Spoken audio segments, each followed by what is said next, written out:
So there is an O-ring in here, and it's actually an O-ring with a plastic retainer. That's worth a picture. And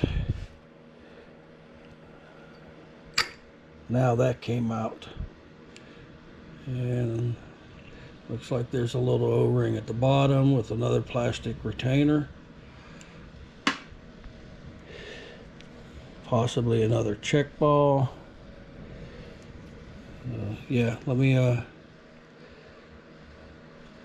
look into this a little bit further. I'm not sure how far.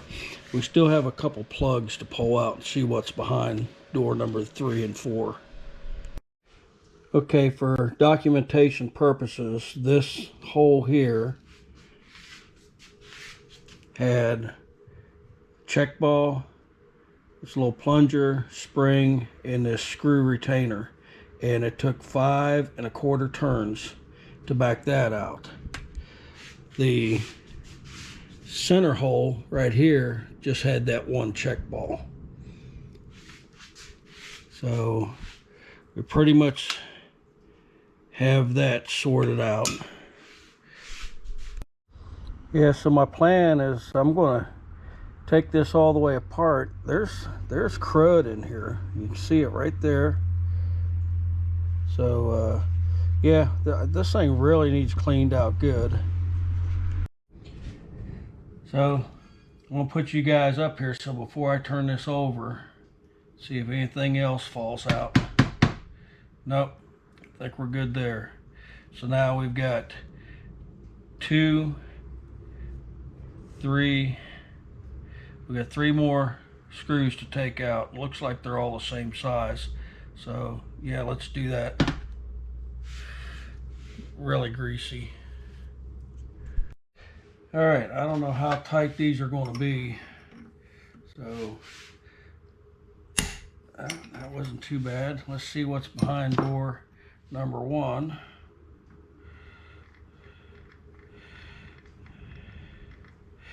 Yeah, mainly taking these out to see if I can flush this out with some brake clean. So we got a check ball. We'll put that on top of that hex nut, and it looks like it goes all the way.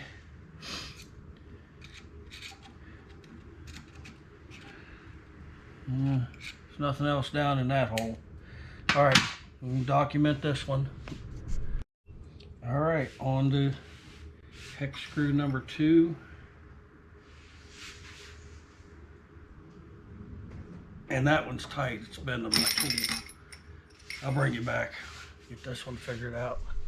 All right, I had to go find me a hex socket. Tap it in there. And then my little impact. See if this is going to get it to come out. Yep, there we go. Unfortunately, I wasn't able to count the turns, but we might be able to fix that. Okay, so I put it back down to where it's bottomed out. 1, 2, 3, 4, 5, 6, 6.5, 7, 7.5, 8, 8.5, 9, 9.5, 10, 10.5, 10.5. All right, documented. Note to self: don't lay the magnet into a metal pan. Let's see what's in this hole. Well, we got another check ball. Anything else? Nope, goes all the way through. All right, so we're going to flip it over, make sure nothing falls out, except some dirty oil. I thought there was one more. We've got a little ball there, 2 there. Oh, right there it is. So let's get that one out and see what's under there. 10, 10 and a half, 11. 11 turns. Documented. And what you want to say, we find a check ball in here. Sure enough. I think all three of them are the same. Okay, let me bring you back.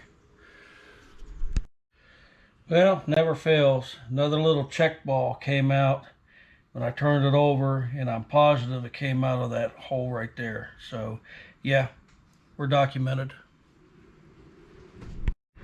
Yeah, I should go into them holes like twice. So,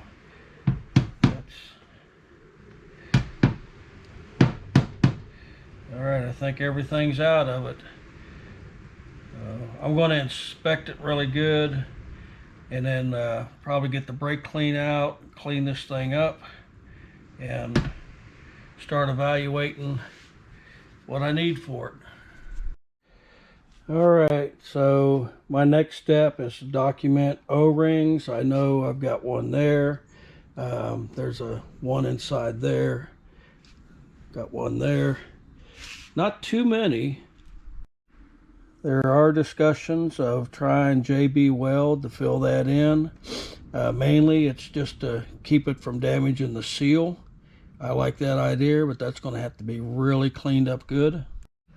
The check balls have me a little concerned, as there was a couple that fell out when I wasn't looking, but I think I got most of them documented. So my plan now is to see what I've got for replacement O-rings, and then what I'm going to have to order. More than likely I'll need to order this. That's the bottom of the plunger here. And there was something else that concerned me. This guy right here, he's mushed on the end, but I'm thinking maybe just grinding that down so it's smooth again. We'll see. I'll add these two to the parts list and see what he says. I'll have to get the thread pitch for that and the length and all that. So yeah, we're going to stop here. I'll put this video together and I'll start making up a parts list that I need. Thanks for watching.